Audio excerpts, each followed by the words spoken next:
Selamat pagi semuanya. Perkenalkan saya Ran Pasya dengan NIM 301221037. Di sini dengan kelompok saya akan mempresentasikan tentang pengelolaan lingkungan hidup dan pembangunan berwawasan lingkungan. Pengelolaan lingkungan hidup dan pembangunan berwawasan lingkungan sangat penting untuk keberlangsungan hidup manusia dan kelestarian alam.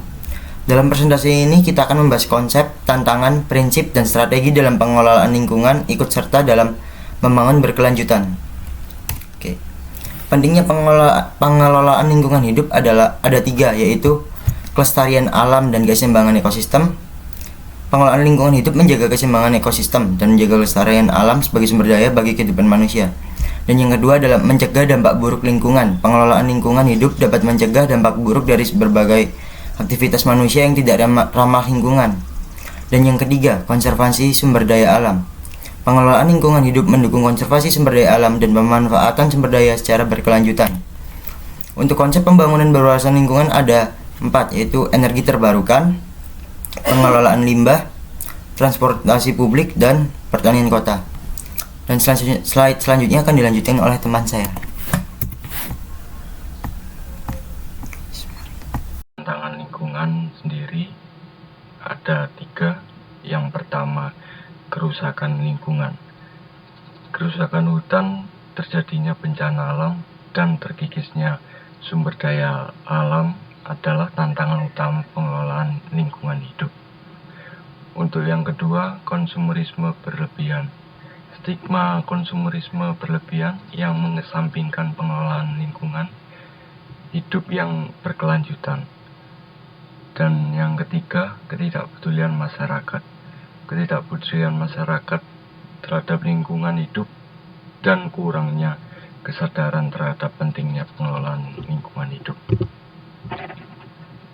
Dan untuk prinsip pembangunan berwawasan lingkungan, yang pertama integratif. Integratif sendiri, prinsip pembangunan berwawasan lingkungan harus integratif terhadap sumber daya alam dan sosial budaya. Untuk yang kedua, prinsip kolaboratif. Prinsip tersebut harus melibatkan berbagai pihak dengan peran dan tanggung jawabnya masing-masing dalam proses pengelolaan. Untuk yang ketiga, prinsip transparan. Prinsip ini harus mengakomodasi kepentingan masyarakat yang tepat dan sah. Dan yang keempat sendiri, prinsip pembangunan berwawasan lingkungan harus adil terhadap pemanfaatan sumber daya alam dan berdasarkan kepentingannya yang sama bagi setiap pihak dan generasi yang akan datang. Dan untuk strategi pengelolaan lingkungannya, yang pertama, energi terbarukan. Pemanfaatan energi terbarukan untuk mengurangi ketergantungan pada bahan bakar fosil yang tidak ramah lingkungan. Untuk kedua, penghijauan dan perbaikan sistem irigasi. Tujuannya untuk penghijauan untuk mengurangi penurunan kualitas air dan tanah. Dan yang ketiga, pengelolaan limbah. Penerapan ini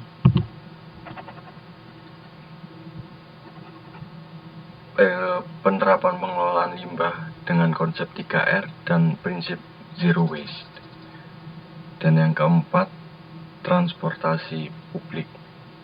Penyediaan dan pengikatan transportasi publik untuk mengurangi menggunakan kendaraan pribadi. Jadi untuk mengurangi asap atau polusi kendaraan tersebut.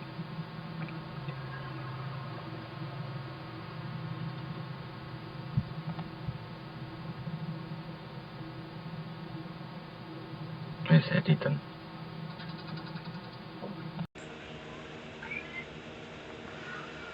Baik, untuk pembangunan berkelanjutan dan ekonomi yang berkelanjutan, Pembangunan berkelanjutan dapat meningkatkan pertumbuhan ekonomi dengan mengembangkan teknologi hijau dan mempromosikan industri yang ramah lingkungan. Kestabilan harga. Bila kita mengelola lingkungan secara bijaksana, sumber daya ini dapat bertahan dalam jangka panjang dan harga yang stabil dapat dijaga. Mensosialisasikan lingkungan yang lebih bersih dan sehat. Pembangunan berkelanjutan dapat mempromosikan gaya hidup yang lebih ramah lingkungan, mengurangi limbah, dan mencegah polusi. Pekerjaan yang berkelanjutan. Pembangunan berkelanjutan dapat menciptakan lapangan kerja yang berkelanjutan di sektor hijau, mengurangi angka pengangguran, dan meningkatkan kesejahteraan. Aspek sosial dan budaya yang terkait. 1. Keadilan sosial. Pemahaman yang kuat tentang hak-hak sosial, kesetaraan gender, dan keadilan akan membantu masyarakat memahami bahwa kebijakan lingkungan juga akan mengejar tujuan sosial. 2. Peran pemimpin agama.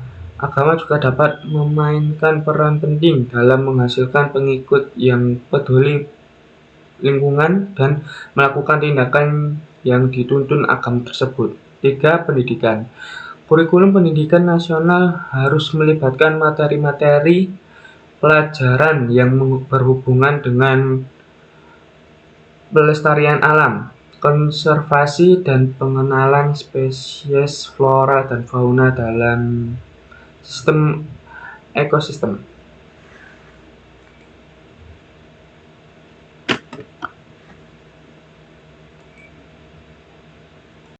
Oke, di sini saya akan menjelaskan partisipasi masyarakat dalam pengolahan lingkungan. Yang pertama, sadar akan lingkungan. Masyarakat harus memahami bahwa alam membutuhkan keberlangsungan hidup dan bahwa keberlanjutan manusia juga terkait dengan pemeliharaan sumber daya tersebut. Kemudian yang kedua, aksi bersama. Nah, pada level lokal, masyarakat bisa membentuk kelompok lingkungan yang melakukan aksi-aksi seperti menyediakan tempat seperti tempat sampah, penghijauan area tertentu, dan pengukuran pemakaian bahan plastik sekali pakai. Kemudian pertanian berkelanjutan. Nah, sistem pertanian berkelanjutan dan ekspoliasi lahan pertanian yang ramah lingkungan membutuhkan pengetahuan, dukungan, dan partisipasi masyarakat yang sangat-sangat kuat. Setelah itu, pentingnya membangun berwawasan lingkungan. Nah, kita itu sebagai manusia penting banget ya membangun berwawasan lingkungan dengan contoh sebagai berikut. Yang pertama, memelihara keberlangsungan planet bumi. Mengapa? Pengelolaan lingkungan yang baik akan memelihara planet bumi, tempat kita berpijak, baik kita dan anak cucu kita nanti. Yang kedua, kesehatan. Menjaga lingkungan yang baik dapat meningkatkan kesehatan manusia. Itu sudah terbukti ya guys ya. Terus yang ketiga, pertumbuhan ekonomi. Keempat, kepuasan. Nah, kepuasan pengelolaan lingkungan yang baik dapat menghasilkan kepuasan dan kebahagiaan bagi masyarakat global. Terus yang selanjutnya, pandangan dunia terhadap lingkungan dan dampaknya pada pembangunan. Nah, di Filipina misalkan, pemerintahan Filipina menandatangani undang-undang penegakan lingkungan untuk mengatasi keadaan lingkungan yang memprihatinkan di negaranya. Kemudian Indonesia masih menghadapi tantangan dalam mengamatikan strategi pelestarian alam, pengurangan gas rumah kaca, dan pengolahan limbah. Terus yang terakhir di Jepang ini pengolahan lingkungan dan polusi udara semakin menjadi perhatian pemerintah Jepang dan kebijakan pembatasan emisi. Nah, ini juga harus diperhatikan di Indonesia sebenarnya. Kalau pembatasan polusi udara ini juga harus diatur di Indonesia sih sebenarnya. Itu aja sih guys, terima kasih. Strategi pengolahan lingkungan itu ada 3 yang kami sebutkan, yaitu pemanfaatan energi terbarukan, pertanian berkelanjutan, dan transportasi ramah lingkungan. Nah, kita lanjut yang ke pertama, yaitu penggunaan energi terbarukan seperti tenaga matahari, air, dan angin, mengurangi dampak lingkungan, dan merupakan langkah menuju polusi yang nol. Kenapa nol? Dikarenakan kita sendiri menggunakan energi alam. Yang kedua, pertanian berkelanjutan, yaitu metode pertanian yang ramah lingkungan seperti vertical farming dan pertanian aquaponik, meminimalkan pembebatan hutan untuk ladang dan mengontrol penggunaan pestisida. Yang ketiga, transportasi ramah lingkungan, pemakaian transportasi publik yang ramah lingkungan seperti bus, kereta api, dan sepeda ditunjukkan untuk menurunkan jumlah kendaraan bermotor dan emisi gas rumah kaca. Kesimpulan dan rekomendasi. Kesimpulan itu pembangunan ekonomi yang berkelanjutan dan sangat bergantung pada pembangunan berwawasan lingkungan.